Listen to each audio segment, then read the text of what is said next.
Good afternoon students, I am your English teacher Shreyansh Tiwari. Students, आज हमारा नया चैप्टर है जिसका नाम है द वर्ब। जैसा आप सभी को यहाँ पे नज़र आ रहा होगा chapter name the verb. Verb को हिंदी में क्रिया कहते हैं और अगर सिंपल भाषा में अगर मैं इसकी एक्सप्लेनेशन दूँ तो वर्ब्स आर डूइंग थिंग्स। ऐसा काम जो हम रोज़मर्रा की लाइफ में करते हैं, खाना पीना, नहाना, नाचना, ये सारे तरीके की चीज़ें, इन सभी को वर्ब कहा जाता है। और वर्ब का रिलेशन किसके साथ होता है? वर्ब का रिलेशन होता है सब्जेक्ट मतलब कर्ता के साथ। भाई अगर मैंने बोला कि मैं खाना खाता हूं, तो यहाँ पे सब्जेक्ट क्या है? मैं। और मैं कर क्या रहा हूं? खा रहा हूं। क्या खा रहा हूं? खाना। तो ये सब चीजें वर्ब के से जुड़ी हुई होती हैं और वर्ब सबसे मजेदार टॉपिक है। तो अब हम वर्ब को थोड़ा सा डिटेल में समझेंगे। वर्ब यहाँ पे इसकी डेफिनेशन दे रखी है कि वर्ब एक ऐसे शब्द हैं जो किसी व्यक्ति वस्तु के बारे में कोई बात बताता है। इंग्लिश में कहा जाए तो a verb is a word that tells something about a person और थिंग। वर्ब एक शब्द है जो किसी व्यक्ति या वस्तु के बारे में कोई बात बताता है। ठीक है ना। और भी यहाँ पे कई चीजों की चीज बांटी गई हैं, जैसे कि मेनली कहा जाए तो वर्ब दो टाइप की होती हैं, लेकिन इसमें एक और वर्ब है, वो अभी मैं आपको बताऊंगा मैं कि सबसे पहली वर्ब है आपके लिंकिंग वर्ब्स, ऑक्सिलरी वर्ब्स और मेन वर्ब्स, जो अभी मैं आगे आपको समझाऊंगा। अभी आपको नीचे दिखाई भी देगा। तो वर्ड क्लास के रूप में एक वर्ब को वर्ब फ्रेज के अंतर्गत उनके कार्य के अनुसार तीन मुख्य श्रेणियों में बांटा गया है। जैसे सबसे पहले बात करेंगे भाई full verbs, believe, follow, like, see, इस तरीके की। प्राइमरी वर्ब्स जो होती हैं जिन्हें हम be, have, do, does, has, have, had, इस तरीके की। मॉडल ऑक्सिलरीज जो हम चैप्टर पढ़ेंगे आगे, कैन, सकता हूं, may, shall, will, must, could, might, should, would. इसमें मॉडल ऑक्सिलरीज में जो वर्ब्स होती हैं वो प्रेजेंट की भी होती हैं और पास्ट की भी होती हैं।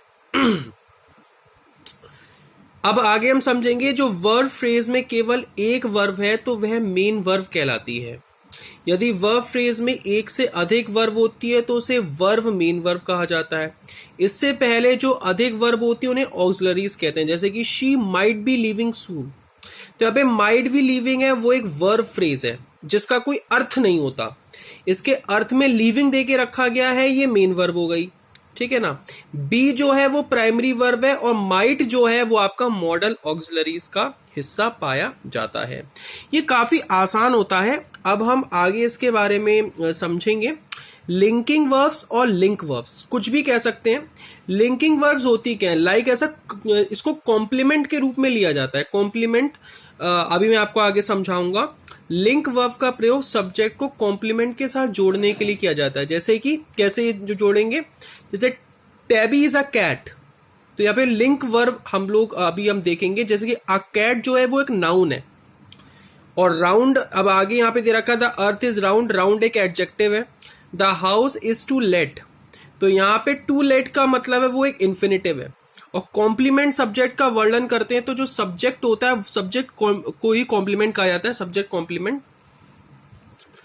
आगे इसमें बात करी गई है कि जो बी है, बी लिंक वर्ब का प्रयोग नेगेटिव और क्वेश्चन में भी किया जाता है। जैसे कि my father isn't poor, isn't की फुल फॉर्म होती है इज नॉट।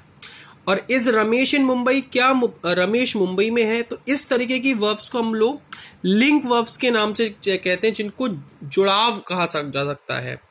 जैसे कि यहां दे रखा है कुछ state verbs, the child appears happy, तो अपीयर्स हो गया।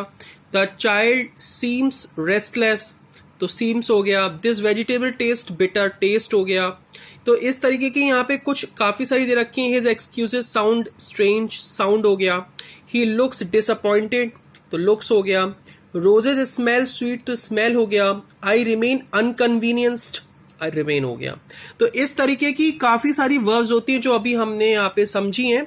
आप सभी को 9th क्लास में आपको यहाँ एक्सरसाइज दे देता हूं कि आप सभी को यहाँ एक्सरसाइज नजर आ रही होगी। दिस इज योर होमवर्क और ये आपको कंप्लीट करके लेकर आना है 8 तक, एक्सरसाइज 20। Thank you.